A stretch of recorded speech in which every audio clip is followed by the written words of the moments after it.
What's up guys, and welcome back to WBC Builds, and welcome to episode 0 of my Let's Build Walhampton series, season 2. This time it's personal. I'll get on to what that means later on. So Let's Build Walhampton is a series that's going to document the construction of my Georgian market town of Walhampton. This is based on the real life town of Lymington as it was in the beginning of the 20th century. Now this will span across 10 proper Let's Build episodes with around 3 special episodes such as this one tagged on to give it a bit more of a nice feel. So in today's episode I'll be building the coastal defences of Hurst Castle. We'll get into more of that in a bit, but the reason this is a bit more personal is because I'll be doing both time lapses and also first person footage. Speaking of first person, hello, here we are in the game now. So let me show you something on this map here. So this here is the landscape I've designed for our first build. Now you've probably read the title and that is correct, we are going to be building Hurst Castle. Now Hurst Castle isn't actually part of Walhampton, it's several miles away, or meters, or whatever blocks we use here. You can see on this map up here, I've got Walhampton town, that would be our main centre of the train station there, and we've got some other areas around here which I've already begun planning out, ready to show you guys in the future. But today, because you need a hard boundary to sort of build up against too when you're designing or planning a town, this is why I've decided to come all the way down here to the end of what will be the Walhampton Lymore River that empties out here and start building a fort, a coastal defence that will be a best way of sort of defending ourselves against the European marauders. So you can see I've already done the landscaping for it. Now this wasn't easy, it took me quite a long time to do and there is quite a lot going on with it. So I've got a nice gradient here coming up with some mud all the way up through to sand with some rocks going around here, and it's just got a great feel to it.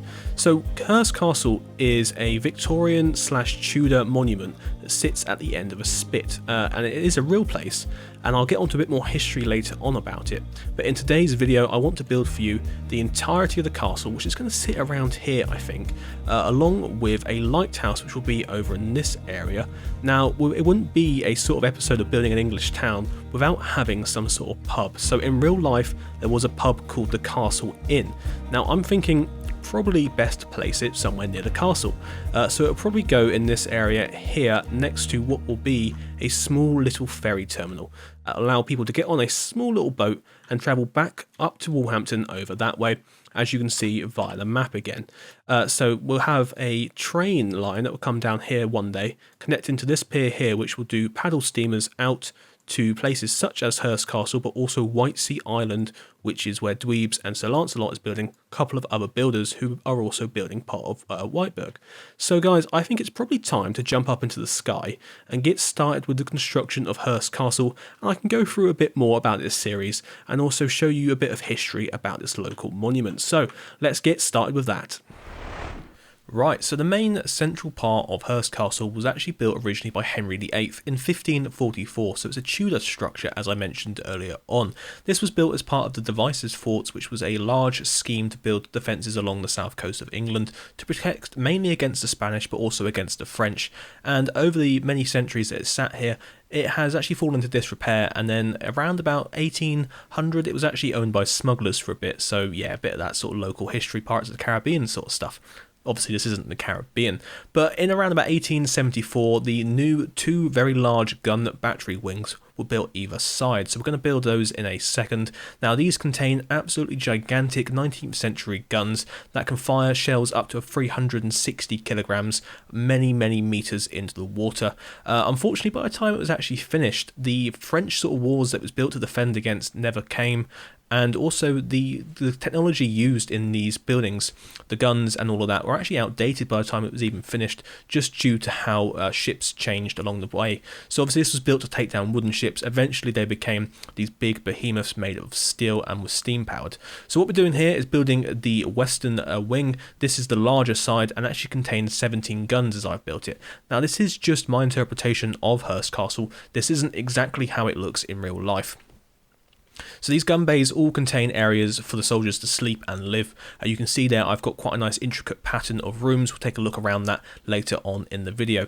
On the front you can see here as well we've got these big shields made out of, I've actually done it out of basalt and also blackstone, and what they do is they were made out of cast iron and they protect where the gunners will stand behind to stop any cannonballs coming through. Not every single one of these casements actually has a cast iron shell on it, and some of them even have false ones to make a sort of decoy to stop people from blasting out the same one each time. So building the lower lighthouse here, this will actually partner up with the upper lighthouse that we built in a bit. So unfortunately, as recently as February 2021, most of the east side of the castle has fallen into the sea. Now this has actually come about mainly due to man-made issues down the coast. So what happens down the coast in Christchurch Bay, this is in real life, they've built groins to stop the movement of the beach further up here. Now this sits on a sort of sandy spit out in the middle of the Solent, and due to longshore drift a lot of sediment was brought up here to build the spit out. Over the last 50 years this is actually stopped and the entirety of the landscape is falling into the sea. As you can see on the screen, the images are quite dire and that entire section has gone. English Heritage, who runs the site, has said they are going to actually rebuild it at some point, but nobody knows how long it's going to be. So that's what inspired me to build this actually as part of the Let's Build Walhampton series, just because I want to preserve it as it once was and give you guys an idea of what it is and also just bring it to sort of the attention a bit more. So we're just finishing up the east side here and then we're going to jump on back into the game. I'm going to give you guys a little showcase around it before we start the lighthouse. Right, so the castle is done and you find me out here on the rocks in front of it again. Now this is mainly because the soldiers inside have accused me of being a foreign agent and have chased me out, threatening to shoot me. Now we need to sneak back in quickly. I want to show you guys a bit of the details inside before we move on to the lighthouse. So come with me as we try and find our way around this big wall and catch the soldiers off guard, or we could just fly in like this. So guys, this has actually been a really fun build, and considering it's, like I mentioned, a monument that's so local to me and so much sort of full of history and everything going on, I've really enjoyed building it, and there's just a lot of detail going on. So for me, I don't usually put in tons of detail, I don't really do all of this sort of stuff, but I really felt like I had to with this build just because of how much sort of was going on inside here. Now we've got lots of little labyrinths and lots of little rooms going on inside here as well, and I've put in the sort of the soldiers' quarters so they can come and sit in here, have a cup of tea, sit in front of the fire. Don't quote me on my northern accent there, before they start shooting off their guns out to sea, or out to the muddy wastelands we have here currently that isn't the sea. What I've done for the roof here was quite an interesting take. So I've never really done anything with acacia wood apart from probably using it for Georgian townhouses. So using it on there was a nice little way of doing it, and thank you Limbo for helping me with that one earlier on today. Got the little lighthouse here, and speaking of lighthouses, we're going to be building our other one just over there in a bit. But before we do that, before we sort of head on out of this area, there's one more thing we need to do, and that is actually build a railway, or this trackway from here, join it in to that one over there, and then take it off down this way towards a pier that will actually form the way of getting the ammunition and all of that in and out of the castle. Actually, getting ammunition out of the castle isn't really the issue. They seem to have quite a few holes along the side of each wall to be able to deliver ammunition to the enemy at quite a high speed, and yeah, that was an awful joke. So let me just jump on and build this little pier and this railway line through here. We'll probably get back into another time lapse for that. I think so, it's 2, and then we can start on the lighthouse.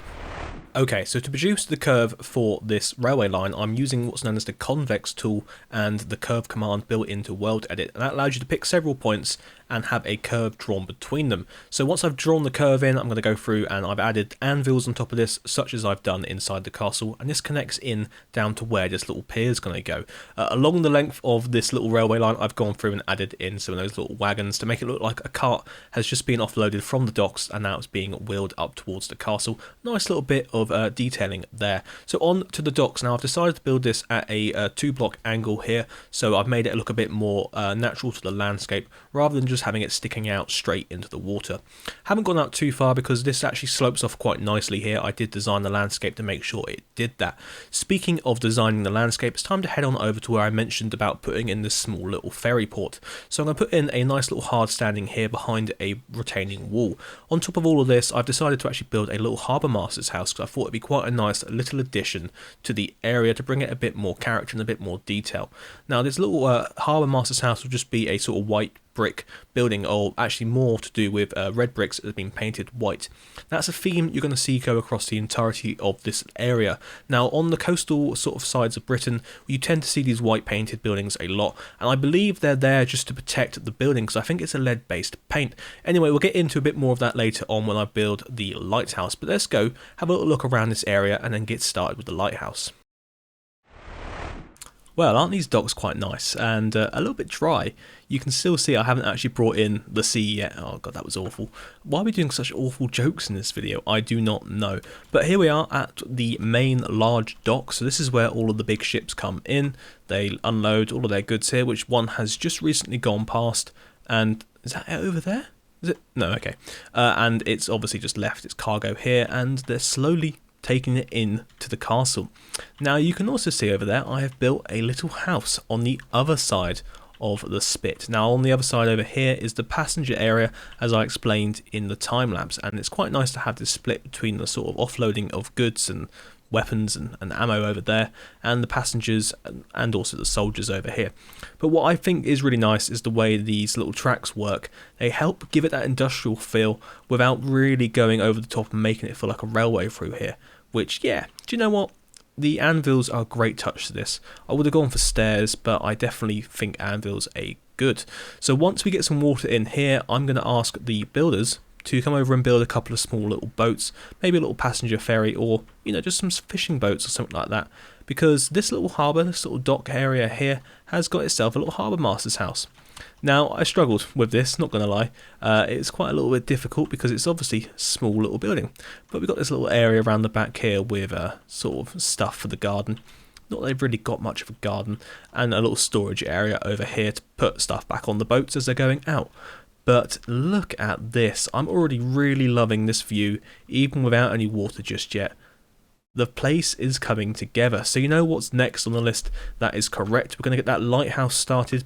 And then you can see this little path over here. This is going to lead up to where I think the pub's going to go there, as a nice little place to sit near the end of the spit. So you can sort of get off the boat, walk up to the pub, sit under the lighthouse and just gaze out over at the water's edge and look up towards Walhampton, obviously up over here.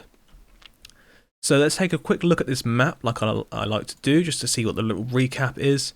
Yeah, we're getting there. We are getting there, which is quite good.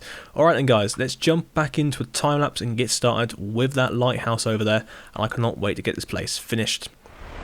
Right, so you're about to witness my first ever lighthouse, so please be kind. It was quite a mission to get it right. I have never really built anything circular and tall such as this before, so it was quite an interesting little feat. Now this lighthouse was originally built in 1856 and replaced one that was here beforehand that was built of a different construction. This actually one is now sitting here in real life, still operating daily, and you can see these little buildings around here are part of the operations for it. So the main big one is actually the telegraph centre, and it covers the area between Whitesea Island and here, and actually has a big pipe or a big duct that goes under the sea. So what I'm building now is the little lighthouse keeper's cottage with a very large big black painted chimney on top of it. As you can see in the image on screen, that is what it looks like in real life, so I just thought I might as well add it in and see how that looks as well. Putting some bushes around here to give it a bit more of a rural feel, and you can really start to feel it come to life. Okay, so moving on to the final building of this area. This is the Castle Inn. So I have a nice picture of it actually, because it doesn't exist anymore in real life. So the image on screen now is how it looked in around about 1910. You can see this area looks so bleak, and there's people just living here. Those were the lighthouse keepers' cottages along with the coast guard. So coming inside the pub, I decided to do a little interior for this because, as you guys know, I don't really do interiors, but I thought it'd be quite worth doing for this place because it's the only real building here. So that is the Castle Inn done. It's just time to build a little stable block at the back and do a few little other changes, such as fill in the water. Now I have to fill in the water off camera because of how resource heavy it is, and you know what Minecraft's like, it just doesn't like water very much or anything with physics built into it. So the last little bits to do is add some paths, one along the main actual drag up to here, and then connecting in these other little paths to make it feel a bit more natural, and then that's done. So let's jump back into game. I'm going to give you guys a little guided tour around what we've built. No, don't have the pasties here. Yeah, let's have a look at this place, shall we? So I have finished everything that I possibly wanted to add to here. I've even added the water back in now and landscaped everything out beyond that fog over there. And this is it, guys. This is Hurst Spit. And I am so happy with how it turned out. It's taken me the best part of 2 weeks to build. As you've probably known, I've been pushing back more and more videos just to try and get this place finished. But honestly, I am overwhelmed with just how good it looks now the water's in. So let's take a little look around the harbour side here. So this is the little harbour master's house we showed off earlier on in the video. And over there in the back, we've got these two new buildings that I've just added in. So we have the Castle Inn, which is this pub just here, sits directly opposite the entrance to the castle. Yeah, so you can see soldiers. They will be stumbling out of here, walking across the rails over into what is known as the sort of parade square. Not really a square, not really meant for parading. There's lots of bushes just everywhere. And once they've done their sort of daily duties for the day, they would amble on down over here into the Castle Inn. Should we go on inside and have a look, see what's on the menu? As I said, I definitely would avoid those pasties again. That's yeah, that's not treated me very well. But in here, it's just a lovely little traditional little pub with plenty of views. Just look at that. People come from all over Walhamptonshire just to come and sit in here and look out across these views. I mean, you're having your lunch here and just staring out at that lovely tall lighthouse. Anyway, let's go take a look outside quickly before we jump on over into the cinematic and then we say our goodbyes. But still, just look how imposing the fort looks, even though it's like only one level high. Walking behind it like this, you can see just how large of a structure it is when compared to these small little cottages we got going on over here. So let's wander on over to this one. This is the Lighthouse keeper's office, not office, cottage, and he's got his own little bit of land. Now, I think this is the first time I've used fences, proper fences to actually outline a fence. As you can see over here, I tend to use spruce trapdoors as my way of just doing fences, as I think they look a bit more like fence panelling. But look at these views. But over here, because in the real life image as well, there's just a small little wire fence with posts going around. So what I wanted to do here was sort of replicate that, give it that sort of homesteady feel, because that is like not military land. This is owned by the lighthouse keeper, and he can come in here and he can set fire to, I don't know what he's got inside here that requires that many chimneys, but this was on the reference image as well. It's huge and it's just big and painted black, and it's a bit scary. We are out in the middle of nowhere here, and obviously we got the lighthouse over here just standing proud and looking over and guiding ships in across here, because you know it's just huge, this place. So I'm going to jump on into a cinematic now, guys, so you can have a little look at this place in all its glory, and then we'll wrap up at the end of that and say our goodbyes and see what we're doing next time. But yeah, guys, let's jump on into that.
So there we have it, guys. That has been Hurst Castle, episode 0 of Let's Build Walhampton season 2. This time it's personal, and as you can see, it has been quite a personal episode where I've been jumping back and forth between the time lapses and the first person footage. Now if that's a format you like, let me know in the comments below. I will carry on doing it because it's been quite nice to sort of take a break every so often to make sure I get some sort of footage in there. So mentally it sets me milestones to build stuff and build up towards, rather than just doing the whole lot as a time lapse and having to sit down afterwards and do the whole thing as a sort of, this is what I'm doing now, that's what I've done, you know, that sort of structure. This feels a bit more like I'm involved with the building process, and I hope you guys feel like that as well. Anyway, so Let's Build Walhampton episode 1 will take place further up the river, and you'll be able to see me building the quayside, the pier, and some of the houses around that part of town. So look forward to that. I'm looking forward to building it, because now I've got this area built, it'd be great to see what it looks like connected in the rest of the town. So remember guys, share this one about, get people noticing this new series. So I really want to get this going now for the next 6 months or so we can finally complete Walhampton, and I have a town I can use as reference for all sorts of stuff, such as like how to build a town, how to do this, that and the other, and it'd be great just to have a lovely showcase place to walk around and really just enjoy the Georgian and Victorian architectures. But anyway guys, remember, get inspired, get building, and I'll see you next time.